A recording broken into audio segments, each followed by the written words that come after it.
Appendicitis. Now it's appendicitis. This team, they're cursed. Like, at this point, you can't convince me otherwise. Joel Embiid now has appendicitis. Not his fault, obviously. You know, nobody signs up for appendicitis. Nobody goes, oh, I think I'll call out of work with appendicitis today. But now I am fully convinced this organization is cursed. I was planning on doing a video about how I thought it was bullshit that the Sixers were like the boogeyman in terms of the playoffs, which I've seen. And it seems like this is a popular thing. Like, you'll get the Tim Leglers of the world, nothing against Tim and the Brian Windhorst, and they'll be like, I'll tell you what, the one team that nobody wants to play is the Sixers. And you know what? On paper, you're probably right. Because on paper, with the Sixers coming out of Joel Embiid, Tyrese Maxey, VJ Edgecombe, Paul George, like, that is a scary four that I don't think teams want to face. The issue is, that's on paper. The reality is the Sixers cannot stay healthy. And if it's not something, it's something else, you know? So, like, Paul George gets suspended 25 games. We got to deal with that. And then Tyrese Maxey has his 3-week injury. And now you've got the Joel Embiid thing. And if Joel Embiid didn't have appendicitis, it would be something else. But before that, it was like a quad. And before that, it was the knee. Like, it's always something with these guys. You know, Kelly Oubre, his finger, beginning of the season. They can't stay healthy. So my whole thing was going to be like, yeah, okay, it's adorable to say like, oh, they're the dangerous team, but they're not, because it would be, something would pop up. And something popped up. Joel Embiid, appendicitis, which is going to take about 3 weeks to heal up. And the season, I mean, their last home game is what, Sunday? Going into the playoffs, like as a, what, number 6, 7, 8 seed? Yeah. Now, I don't think anybody thought this was going to be, like, the year. Although, when it comes to the Sixers, even when you think it's going to be the year, something pops up. And that's why I go back to, this fucking organization's got to be cursed. I know that anti-process people will go, like, it's because of the process. No. Sam Presti did the same thing with Oklahoma City. The same exact thing. Sam Hinkie walked so Sam Presti could run with the egregious tank job he did on his way to a championship. So I don't want to hear that. But I don't know what it is. But you have the most talented player to ever suit up for this organization. I mean, what Joel Embiid can do in a 7'2" frame, guard handles, dream shakes, jerk moves, dropping 70. Like, he is a freak. He is a once-in-a-lifetime player, truly. A player that we will not appreciate until he is gone.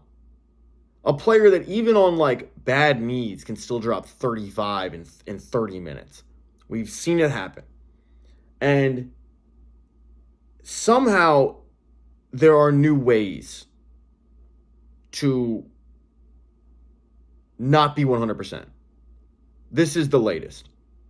Like, who in their right mind thought he's going to have appendicitis in April?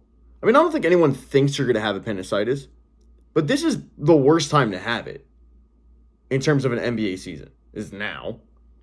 But it tracks because this is an organization that has seen Joel Embiid break his face twice. One of them was on a 6'1" guard's shoulder. Like, freak nature stuff.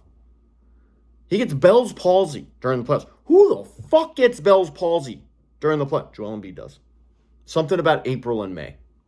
Joel Embiid gets Bell's palsy. Still dropped 50 with a pinch of palsy and one knee, by the way. That's how much of a freak this guy is. But let's go to the knees. Meniscus tear. Meniscus tear in the other knee. Then there's like a thumb issue. I think there was one year like he tore a ligament in his thumb.